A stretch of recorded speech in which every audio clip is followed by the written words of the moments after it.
வணக்கம் மாணவ செல்வங்களே. 12ஆம் வகுப்பு பொருளியல் பாடப்பிரிவில் அத்தியாயம் 8 உள்ள பன்னாட்டு பொருளாதார அமைப்புகளை பற்றி இன்று நாம் காண இருக்கின்றோம். ஜெர்மன் பொருளியல் அறிஞர் ரூடி டார்புஷ் என்ன சொல்லியிருக்காருன்னா, மேம்பட்ட ஆற்றல் வளம் பரந்த நிலையில் காணப்படும் பொழுது இடர்கள் அங்கு நிர்வகிக்கப்பட்டால் எண்ணற்ற அளவில் அந்நிய மூலதனத்திற்கான சூழ்நிலைகள் அங்கு தெரிவு செய்யப்படுகின்றன என்கின்றார். இந்த பாடத்தில் என்னென்ன நம்ம படிக்க போறோம்னு இப்ப பார்க்கலாம். முதலில் உலக வர்த்தகத்தின் அளவை அதிகரிப்பதில் சர்வதேச பொருளாதார அமைப்புகளின் பங்களிப்பை நாம் பார்க்க போகின்றோம். இரண்டாவதாக பன்னாட்டு பணநிதி, உலக வங்கி, உலக வர்த்தக அமைப்பு இவற்றின் நோக்கங்கள், பணிகள், சாதனைகள் பற்றி பார்க்க இருக்கின்றோம். மூன்றாவதாக பிரிக்ஸ், ஏசியன் மற்றும் சார்க் போன்ற வர்த்தக தொகுதிகளின் நோக்கங்கள், பணிகள், அவற்றின் சாதனைகளை நாம் பார்க்க இருக்கின்றோம். முந்தைய பாடத்தில் பன்னாட்டு வாணிபத்தின் அடிப்படைகள், வாணிபத்தின் பணிகள், வாணிப வீதம், அயல்நாட்டு செலுத்து நிலை மற்றும் அந்நிய செலாவணி மாற்று வீதம் ஆகியவற்றை படித்திருப்பீர்கள். தற்போது பன்னாட்டு பொருளாதார அமைப்புகளை நாம் பார்க்க இருக்கின்றோம். பொதுவாக நாடுகளுக்கிடையே வாணிபம் நடைபெறும் போது வளர்ந்த நாடுகளே எப்பொழுதும் ஆதாயம் பெறுகின்றது. ஆனால் குறை வளர்ச்சி நாடுகள் பாதகமான வாணிப வீதம் மற்றும் அயல்நாட்டு செலுத்து நிலையை சந்தித்து வருகிறது. அதற்கு என்ன காரணம்? 1930களில் ஏற்பட்ட உலக பெருமந்தம் மற்றும் 2ஆம் உலக போரினால் பொருளாதாரம் மிகவும் கீழ்நோக்கிய நிலைக்கு சென்றுவிட்டது. உலக நாடுகள் இவற்றை சந்திக்க முடியாமல் திணறின. இவற்றையெல்லாம் சரி செய்வதற்காகத்தான் பன்னாட்டு பணநிதியம், உலக வங்கி, பன்னாட்டு வாணிப நிறுவனம் ஆகிய 3 நிறுவனங்களையும் உருவாக்க 1944 பிரெட்டன் வூட்ஸ் மாநாடு தொடங்கியது. பன்னாட்டு பணநிதியில் முதல் உலக போருக்கு பின்னர் உலக நாடுகள் இடையேயான பணவியல் கூட்டுறவில் சிக்கல்கள் எழுந்தன. பெரும்பாலான உலக நாடுகளிடையே வாணிபம் தொடர்பான போட்டிகள் உருவானது. ஒவ்வொரு நாடும் ஏற்றுமதியை அதிகரித்து இறக்குமதியை குறைக்க முயன்றன. இந்நோக்கத்தை அடைய பல நாடுகளில் நாணய மதிப்பு குறைக்கப்பட்டது. இதன் காரணமாகத்தான் பொருளாதார பூசல்கள் தோன்றியது. மேலும் அந்நாடுகளின் அரசியல் உறவுகள் பாதிக்கப்பட்டது. 2ஆம் உலகப் போர் ஏற்படுவதற்கு இதுவே முக்கியமான காரணமானது. 2ஆம் உலகப் போரின் காரணமாக ஏற்பட்ட அழிவுகளை அனைத்து நாடுகளும் உணர்ந்தன. எனவே அமைதிக்கான நடவடிக்கைகளில் பல நாடுகள் இறங்கின. 2ஆம் உலகப் போரின் இறுதி கட்டத்தில் பன்னாட்டு பணவியல் மாநாடு அமெரிக்காவில் உள்ள பிரெட்டன் வூட்ஸ் என்ற இடத்தில் நடைபெற்றது. இம்மாநாட்டில் பல உலக நாடுகளை சார்ந்த பிரதிநிதிகள் போருக்கான பொருளாதார காரணங்களை நீக்கும் முறைகளை பற்றி விவாதம் நடத்தினர். 1944ஆம் ஆண்டு பிரெட்டன் வூட்ஸ் மாநாட்டில் 44 நாடுகளின் பிரதிநிதிகள் கலந்து கொண்டனர். 2ஆம் உலகப் போர் ஏற்படுவதற்கான பொருளாதார காரணங்களை அந்த அமைப்பு பட்டியலிட்டது. இத்திட்டம் பிரெட்டன் வூட்ஸ் திட்டம் என்று அழைக்கப்பட்டது. பன்னாட்டு பண நிதியமும் உலக வங்கியும் 1944 தொடங்கப்பட்டு 1944ஆம் ஆண்டு பிரெட்டன் வூட்ஸ் மாநாட்டில் 44 நாடுகளின் பிரதிநிதிகள் கலந்து கொண்டனர். 2ஆம் உலகப் போர் ஏற்படுவதற்கான பொருளாதார காரணங்களை பட்டியலிட்டது அந்த அமைப்பு. இத்திட்டம் பிரெட்டன் வூட்ஸ் திட்டம் என்று அழைக்கப்பட்டது. பன்னாட்டு பண நிதியமும் உலக வங்கியும் 1944 தொடங்கப்பட்டு 1945 செயல்பட தொடங்கியது. பன்னாட்டு வாணிப நிறுவனத்துக்கு பதிலாக தற்காலிக தீர்வாக காட் என்ற அமைப்பு அமைக்கப்பட்டது. அதாவது general agreement on tariff and trade, வாணிபம் மற்றும் தீர்வைகளுக்கான பொது ஒப்பந்தம். 1947 23 நாடுகளின் பங்களிப்புடன் தொடங்கப்பட்டது. இது 1948 நடைமுறைக்கு வந்தது. மீண்டும் இவ்வமைப்பு 123 நாடுகளின் பங்களிப்போடு 1995 WTO வேர்ல்டு ட்ரேட் ஆர்கனைசேஷன் என்ற உலக வர்த்தக அமைப்பு உருகுவே ரவுண்டில் நிரந்தர நிறுவனமானது. இந்த படத்தை பாருங்க. இதுல ஜான் மேனார்ட் கீன்ஸ் வலதுபுறத்துல இருக்காரு மற்றும் ஹெரி டெக்ஸ்டர் ஒயிட் இடது பக்கத்தில் இருக்காங்க. இந்த 2 பேருமே ஒரு இன்டர்நேஷனல் எக்கனாமிஸ்ட். நம்ம பேரியல் பொருளியலின் தந்தை என்று அழைக்கப்படுபவர் ஜான் மேனார்ட் கீன்ஸ். இவர் எழுதிய வேலைவாய்ப்பு, வட்டி மற்றும் பணம் பற்றிய பொது கோட்பாடு என்று 1936 ஒரு புத்தகத்தை வெளியிட்டார். அது எதற்காக வெளியிட்டார் என்றால், உலக நாடுகள்லாம் பெருமந்தத்தில் சிக்கி தத்தளித்து போயின. அந்த நேரத்தில் மீண்டெழவே முடியாமல் இருந்தது. பெருமந்தம் வல்லரசு நாடுகளையே ஆட்டி படைத்தது. இவர் எழுதிய இந்த புத்தகத்தில் அரசின் தலையீடு இருந்தால் மட்டுமே எந்த நிறுவனமாக இருந்தாலும் வளம் பெற முடியும் என்று ஒரு வார்த்தையை அதில் சொல்லியிருப்பார். இன்னும் நிறைய மாற்றங்களை அரசின் தலையீடை பற்றி நிறைய சொல்லியிருக்கார். அதனால அதை ஃபாலோ பண்ணதுனால தான் அனைத்து வல்லரசு நாடுகளும் இன்று மீண்டு எழுந்துள்ளன. அது மட்டுமல்லாமல் பேங்க் ஆஃப் இங்கிலாந்திலும் ஜான் மெய்னார்ட் கீன்ஸ் கவர்னராக வேலை பார்த்துள்ளார். உலக வங்கி, பன்னாட்டு பண நிதியம் ஆகிய இரண்டையும் தோற்றுவிக்க காரணமானவர்கள் இவர்கள்தான். இப்ப நம்ம நிறுவனம் பார்க்கலாம், அதனுடைய ஹெட் குவார்ட்டர்ஸ் பார்க்கலாம், அது துவங்கப்பட்ட ஆண்டு நம்ம பார்க்கலாம். பன்னாட்டு பண நிதியம் வாஷிங்டன் டிசியில் 1944 தொடங்கப்பட்டு அது 1945 நடைமுறைக்கு வந்தது. உலக வங்கி வாஷிங்டன் டிசி, அதுவும் 1945 தொடங்கப்பட்டது. அடுத்ததாக உலக வர்த்தக அமைப்பு ஜெனீவா சுவிட்சர்லாந்தில் உள்ளது. இது 1995 தொடங்கப்பட்டது. பன்னாட்டு பண நிதியம் வாஷிங்டன் டிசி 1945 அமைக்கப்பட்டது. இந்த நிதியத்தில் 2019 வரைக்கும் கிறிஸ்டைன் லகார்டே மேனேஜிங் டைரக்டராக பணியில் இருந்தார். இவர் ஒரு எக்கனாமிஸ்ட். அதிலிருந்து இதுவரைக்கும் கிறிஸ்டாலினா ஜார்ஜிவா பன்னாட்டு பண நிதியத்தின் நிர்வாக இயக்குநராக தற்போது இருக்கிறார். இவர் பல்கேரிய நாட்டைச் சேர்ந்த பொருளியல் அறிஞர். பன்னாட்டு பண நிதியத்தின் தற்போது சீஃப் எக்கனாமிஸ்டா இருக்கவங்க யாருன்னா, இந்திய வாழ் அமெரிக்கர் திருமதி கீதா கோபிநாத் பொறுப்பேற்றிருக்கிறார். இது பெருமைப்பட வேண்டிய ஒரு விஷயம். இதனுடைய பர்பஸ் என்னன்னு நம்ம பார்க்கலாம். To promote international monetary cooperation. Second one, facilitate international trade. பன்னாட்டு பண நிதியத்தில் இறுதியாக சேர்ந்த நாடு எதுன்னு நம்ம பார்க்கலாம். பன்னாட்டு பண நிதியம் மற்றும் உலக வங்கி ஆகியவற்றின் 189வது உறுப்பு நாடாக பசிபிக் பெருங்கடலில் அமைந்துள்ள மிகச்சிறிய தென் பசிபிக் தீவு நாடாகிய நவ்ரு குடியரசு தான் இணைந்தது. பன்னாட்டு பண நிதியத்தினுடைய குறிக்கோள் பார்க்கலாம் நம்ம. ஃபர்ஸ்ட் ஒன், உறுப்பு நாடுகளிடையே பன்னாட்டு பரிவர்த்தனையில் பணவியல் ஒத்துழைப்பை மேம்படுத்துவது. இரண்டாவதாக, பன்னாட்டு வாணிபம் வேகமாகவும் சமச்சீராகவும் வளர உதவுவது. மூன்றாவதாக, உறுப்பு நாடுகளின் நாணய மாற்று விகிதம் நிலையாக இருக்க செய்தல். நான்காவதாக, உறுப்பு நாடுகள் விதிக்கும் செலாவணி கட்டுப்பாடுகளை நீக்குவது. ஐந்தாவதாக, வளரும் நாடுகளின் உற்பத்தி வளங்களையும் மக்களின் வாழ்க்கை தரத்தையும் உயர்த்துவது. ஆறாவதாக, பன்னாட்டு நீர்மை பிரச்சனைக்கு தீர்வு காணுதல். பன்னாட்டு பண நிதியத்தின் நம்ம பணிகளை பார்க்கலாம். நாணய மாற்று வீதத்தில் நிலைத்தன்மையை கொண்டு வருதல். இரண்டாவதாக, அயல்நாட்டு செலுத்து நிலை சமமின்மையை சரி செய்தல். மூன்றாவதாக, இணை மதிப்பை உறுதி செய்தல்.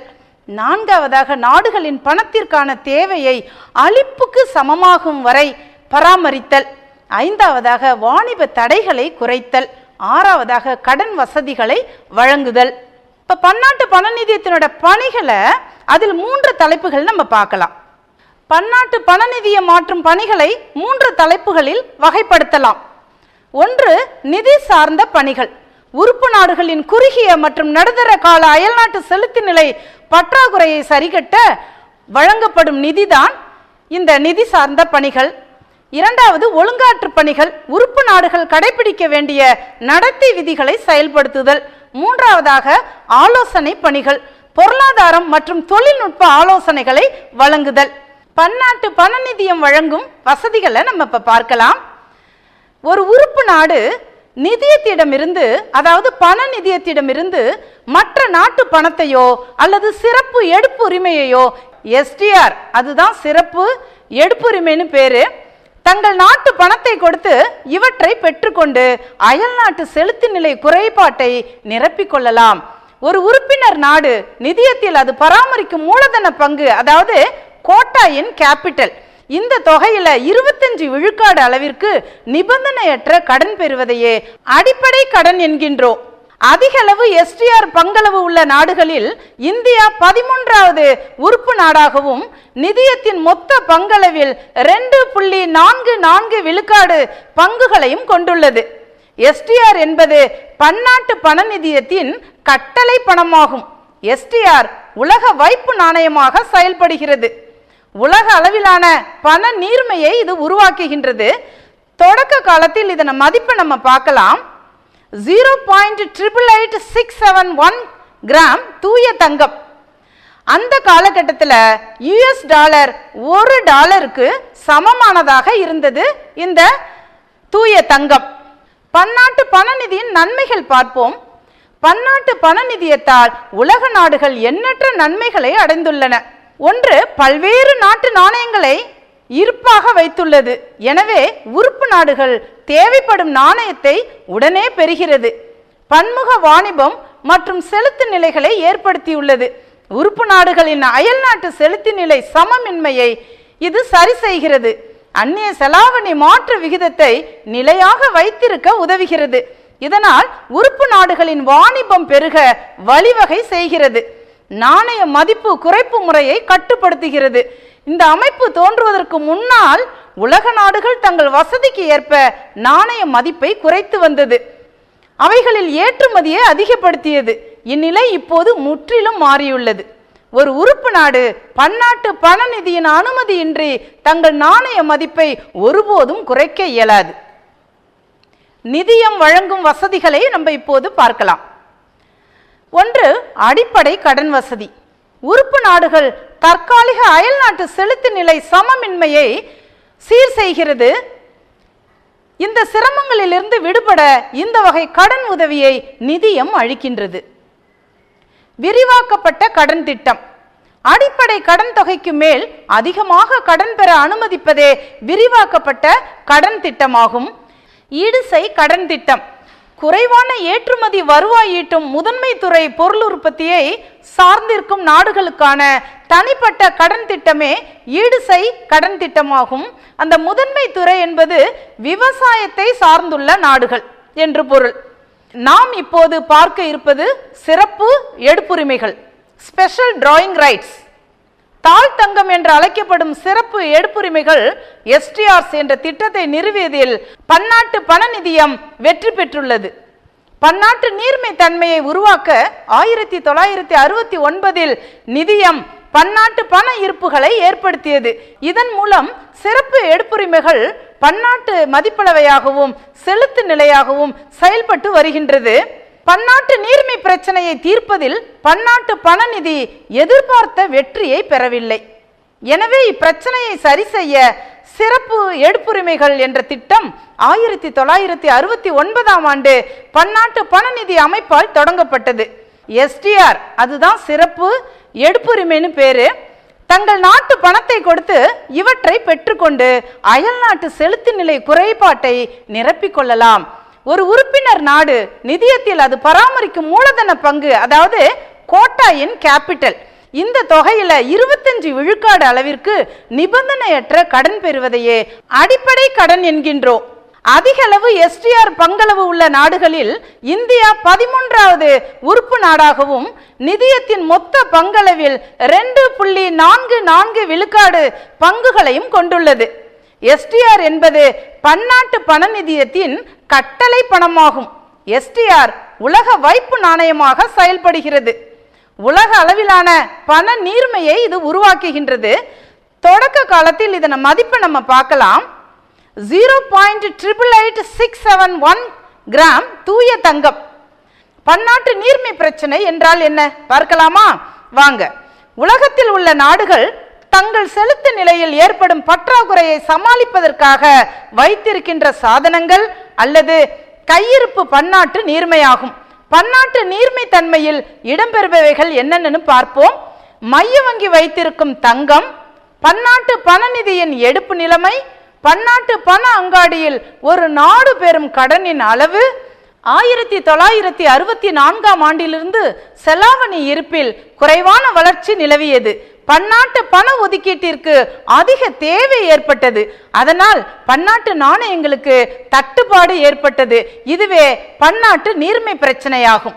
1967ஆம் ஆண்டு பன்னாட்டு பணநிதி மற்றும் உலக வங்கியின் கூட்டு மாநாட்டில் சிறப்பு எடுப்புரிமை திட்டம் ஏற்படுத்த ஒத்துக்கொள்ளப்பட்டது.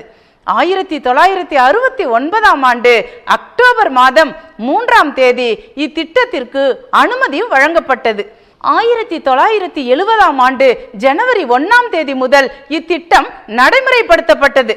இத்திட்டம் காகித தங்கம் எனவும் அழைக்கப்படுகிறது. இருப்பு நாணயமாக பயன்படுகிறது. இதனை பன்னாட்டு பணநிதி தன் விருப்பம் போல் உருவாக்கலாம். எனவே இதனை பன்னாட்டு பணமாக உறுப்பு நாடுகள் ஏற்றுக்கொண்டன. பன்னாட்டு பணநிதியத்தை பற்றி எல்லாவற்றையும் பார்த்தோம். இப்போது பன்னாட்டு பணநிதியத்தின் சாதனைகளை பார்ப்போம். ஃபர்ஸ்ட் ஒன், பன்னாட்டு பண இருப்பை நிறுவுதல். இரண்டாவதாக பணவியல் சுய கட்டுப்பாடும் ஒத்துழைப்பும். மூன்றாவதாக பின்தங்கிய நாடுகளின் பிரச்சனைகளை தீர்ப்பதில் சிறப்பு கவனம். இப்ப இந்தியாவும் பணநிதியமும் எவ்வாறு கூட்டுறவா இருக்குங்கிறத நம்ம இப்ப பார்க்க போறோம். இந்தியா நிதியத்தின் 5வது பெரிய உறுப்பு நாடாகும். நிரந்தர செயல் இயக்குனரை நியமிக்கும் அதிகாரத்தையும் இந்தியா பெற்றுள்ளது. நிதியத்திடமிருந்து பல உதவிகளை பெற்று சிறப்பாக கடன் தவணைகளை கட்டி வருகிறது.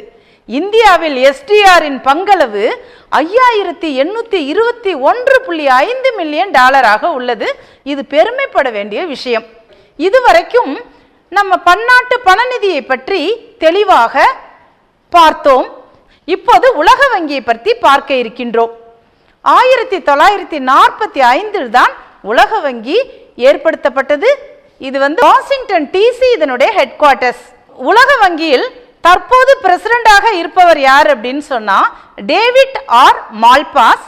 இவர் ஏப்ரல் 5, 2019ஆம் ஆண்டிலிருந்து பணியாற்றி வருகிறார். உலக வங்கியை நம்ம பார்க்கலாம். உலக வங்கியும் பன்னாட்டு பணநிதியும் சகோதர அமைப்பாகும். இவ்விரண்டு அமைப்புகளும் 1944ஆம் ஆண்டு நடைபெற்ற பிரெட்டன் வூட்ஸ் மாநாட்டின் விளைவாக தோன்றியவை ஆகும். பன்னாட்டு பணநிதி மற்றும் உலக வங்கி இவ்விரண்டின் நோக்கங்களும் ஏறத்தாழ ஒன்று போன்றதுதான். பன்னாட்டு பணநிதி அயல்நாட்டு செலுத்து நிலையில் ஏற்படும் சீர்கேடுகளை சரி செய்ய உறுப்பினர் நாடுகளுக்கு குறுகிய கால நிதி உதவி அளிக்கிறது. ஆனால் உலக வங்கி இதற்காக நீண்ட கால கடனை வழங்கி உதவி செய்கின்றது. உலக வங்கியின் முக்கிய நோக்கம் என்னன்னா உறுப்பினர் நாடுகளின் புனரமைப்பு மற்றும் வளர்ச்சிக்கு உதவுவதுதான் இதனுடைய முக்கிய நோக்கமாகும். தோற்றம் நாம் பார்க்கலாம். புனரமைப்பு மற்றும் வளர்ச்சிக்கான பன்னாட்டு வங்கி 1945ஆம் ஆண்டு தோற்றுவிக்கப்பட்டது. இவ்வங்கி 1946ஆம் ஆண்டு ஜூன் மாதம் முதல் செயல்பட தொடங்கின. நோக்கங்கள் மற்றும் பணிகளை இப்போது பார்க்கலாம்.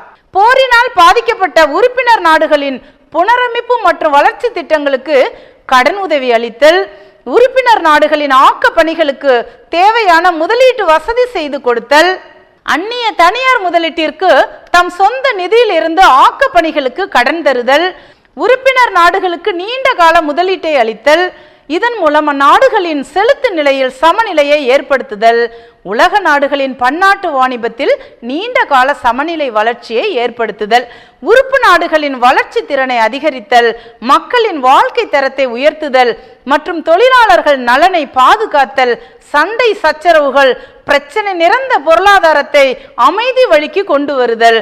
இந்நோக்கங்களே பன்னாட்டு வங்கியின் பணிகளாகவும் விளங்குகின்றன. உலக வங்கியின் நோக்கங்கள்: மறுசீரமைப்பு மற்றும் மேம்பாடு, இரண்டாவதாக மூலதன முதலீட்டிற்கு ஊக்குவிப்பு, மூன்றாவதாக பன்னாட்டு வாணிபத்திற்கு ஊக்குவிப்பு, நான்காவதாக அமைதி கால பொருளாதாரத்தை உருவாக்குதல், ஐந்தாவதாக சுற்றுச்சூழல் பாதுகாப்பு. இப்போது ரீகால் நம்ம பண்ணிக்கலாம். மறுசீரமைப்பு மற்றும் மேம்பாடு, இரண்டாவதாக மூலதன முதலீட்டிற்கு ஊக்குவிப்பு, மூன்றாவதாக பன்னாட்டு வாணிபத்திற்கு ஊக்குவிப்பு, நான்காவதாக அமைதி கால பொருளாதாரத்தை உருவாக்குதல், ஐந்தாவதாக சுற்றுச்சூழல் பாதுகாப்பு. இப்போ உலக வங்கியில உள்ள குழுமங்களை பார்க்கலாம். அதாவது உலக வங்கி குழுமத்தை இப்போது பார்க்கலாம். ஃபர்ஸ்ட் ஒன், மறுகட்டமைப்பு மற்றும் மேம்பாட்டுக்கான பன்னாட்டு வங்கி IBRD. இது international bank for reconstruction and development July 1944. இரண்டாவதாக பன்னாட்டு மேம்பாட்டு அமைப்பு IDA இன்டர்நேஷனல் டெவலப்மெண்ட் அசோசியேஷன், இது 1960 அமைக்கப்பட்டது. மூன்றாவதாக பன்னாட்டு நிதி கழகம் IFC இன்டர்நேஷனல் ஃபினான்ஸ் கார்ப்பரேஷன், இது 1956 அமைக்கப்பட்டது. பன்முக முதலீட்டு ஒப்புறுதி முகமை மிகா MIGA, இது மல்டிலேட்டரல் இன்வெஸ்ட்மெண்ட் கேரண்டி ஏஜென்சி 1988 அமைக்கப்பட்டது. ஐந்தாவதாக முதலீட்டு பிரச்சனைகளை தீர்ப்பதற்கான பன்னாட்டு மையம் ICSID international centre for settlement of investment disputes 1966 அமைக்கப்பட்டது. உலக வங்கி கடன் வழங்கும் நடைமுறை. உலக வங்கி கடன் வழங்க 3 வகையான நடைமுறைகளை கடைபிடிக்கின்றது. முதலாவதாக வங்கியின் இருப்பில் உள்ள சொந்த நிதியிலிருந்து அது கடன் வழங்குகிறது. இரண்டாவதாக கடன் நிதியிலிருந்து கடன் வழங்குகிறது. மூன்றாவதாக ஈட்டுறுதி வழங்கி கடன் பெற்று தருகிறது. ஊரக மேம்பாட்டு உறுதுணையாக இருக்கும் நடவடிக்கைகளுக்காக கடன் வழங்க கவனம் செலுத்துகிறது. அவ்வாறான 3 நடவடிக்கைகள் என்னன்னு நம்ம இப்ப பார்க்கலாம். ஃபர்ஸ்ட் ஒன், ஊரக வாழ் மக்களுக்கு கல்வியை பரப்புதல். செகண்ட் ஒன், ஊரக சாலைகளை மேம்படுத்துதல். தேர்ட் ஒன், கிராமங்களை மின்சாரமயமாக்குதல். இப்போ உலக வங்கியினுடைய பணிகளை நம்ம பார்க்க போறோம். ஒன்று, உற்பத்திக்கு ஊக்கமளிக்கும் முதலீட்டுக்கான கடன் உதவி. இப்போ உறுப்பு நாடுகளின் மறுகட்டமைப்பு மற்றும் மேம்பாட்டுக்கு உதவி செய்யும் பணியை உலக வங்கி செய்து வருகிறது. இரண்டாவதாக பன்னாட்டு வாணிபத்தின் சரிவிகித வளர்ச்சி. இதன் விளைவாகத்தான் உறுப்பு நாடுகளின் அயல்நாட்டு செலுத்து நிலை சமநிலையை அடைந்து வருகிறது. மூன்றாவதாக கடன் மற்றும் ஈட்டுறுதி வழங்குவது ஆகிய பணிகளையும் உலக வங்கி செய்து வருகிறது. நான்காவதாக வெளிநாட்டு தனியார் முதலீட்டிற்கு ஊக்கமளித்தல். இந்த பணியின் மூலம் கடன் நிதியிலிருந்தும் கடன் வழங்க முடிகிறது உலக வங்கியினால். ஐந்தாவதாக தொழில்நுட்ப சேவைகள். நிபுணர்களை கொண்டு தொழில்நுட்ப ஆலோசனைகளையும் உறுப்பு நாடுகளுக்கு வழங்கி வருகிறது. இந்தியாவும் உலக வங்கியும் எவ்வளவு நெருக்கமாக இருக்கிறது என்பதை இப்போது நம்ம பார்க்கலாம். உலக வங்கி குழுமத்தில் உள்ள 5 அமைப்புகளில் 4 அமைப்புகளில் மட்டும்தான் இந்தியா உறுப்பினராக உள்ளது. அது ஃபர்ஸ்ட் ஒன் வந்து IBRD 1945. இரண்டாவதாக IDA, இது 1960 இருந்து வருகிறது. மூன்றாவதாக IFC, இது 1956 இருந்து வருகிறது. அடுத்ததாக மிகா, இது 1958 தான் இது உருவாக்கப்பட்டது. முதலீட்டு தகராறுகள் தீர்விற்கான பன்னாட்டு மையம் ICSID, இது 1966. இந்தியா இதில் உறுப்பினராக இல்லை.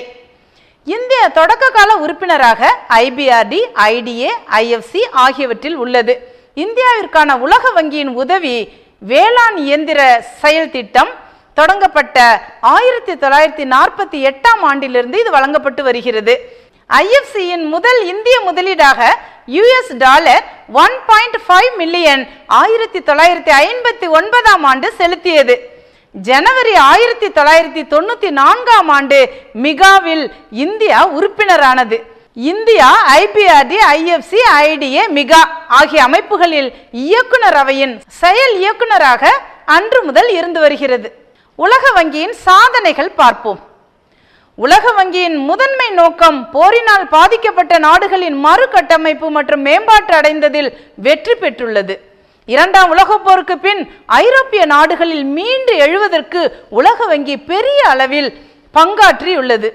தற்போது 189 நாடுகள் இவ்வங்கியின் உறுப்பினர்களாக உள்ளனர். 15 முதல் 20 ஆண்டுகளில் நீண்ட கால கடனாக திரும்ப செலுத்தத்தக்க வகையில் கடன் வழங்கி வருகிறது உலக வங்கி. உற்பத்தியை அதிகரிக்க உதவும் துறைகளான வேளாண்மை, நீர்ப்பாசனம், ஆற்றல் வளம், போக்குவரத்து ஆகியவற்றிற்கும் உலக வங்கி கடன் வழங்கி வருகிறது. அன்பார்ந்த மாணவ செல்வங்களே, நாம் இதுவரைக்கும் பன்னாட்டு பொருளியல் அமைப்புல நிறைய விஷயங்களை நம்ம பார்த்துருக்கோம். அதுல நம்ம பார்த்தது முதலாவதாக பன்னாட்டு பணநிதியை பார்த்தோம். பன்னாட்டு பணநிதியில என்னென்ன பார்த்தோம்? நோக்கங்கள் பார்த்தோம், அதனுடைய பணிகள் பார்த்தோம், அவற்றின் சாதனைகளை நம்ம பார்த்தோம். இப்போது ரீகால் நம்ம பண்ணிக்கலாம். உலக வங்கியும் 1944 தொடங்கப்பட்டு 1944ஆம் ஆண்டு பிரிட்டன் மாநாட்டில் 44 நாடுகளின் பிரதிநிதிகள் கலந்து கொண்டனர். இரண்டாம் உலகப் போர் ஏற்படுவதற்கான பொருளாதார காரணங்களை பட்டியலிட்டது அந்த அமைப்பு. இத்திட்டம் பிரிட்டன் உட்ஸ் திட்டம் என்று அழைக்கப்பட்டது.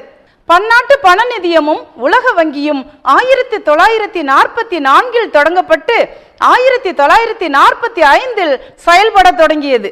பன்னாட்டு வாணிப நிறுவனத்துக்கு பதிலாக தற்காலிக தீர்வாக GATT என்ற அமைப்பு அமைக்கப்பட்டது. அதாவது general agreement on tariff and trade, வாணிபம் மற்றும் தீர்வைகளுக்கான பொது ஒப்பந்தம். 1947 23 நாடுகளின் பங்களிப்புடன் தொடங்கப்பட்டது. இது 1948 நடைமுறைக்கு வந்தது. மீண்டும் இவ்வமைப்பு 123 நாடுகளின் பங்களிப்போடு 1995 WTO வேர்ல்டு ட்ரேட் ஆர்கனைசேஷன் என்ற உலக வர்த்தக அமைப்பு உருகுவே ரவுண்டில் நிரந்தர நிறுவனமானது. இப்ப நம்ம நிறுவனம் பார்க்கலாம், அதனுடைய ஹெட் குவார்ட்டர்ஸ் பார்க்கலாம், அது துவங்கப்பட்ட ஆண்டு நம்ம பார்க்கலாம்.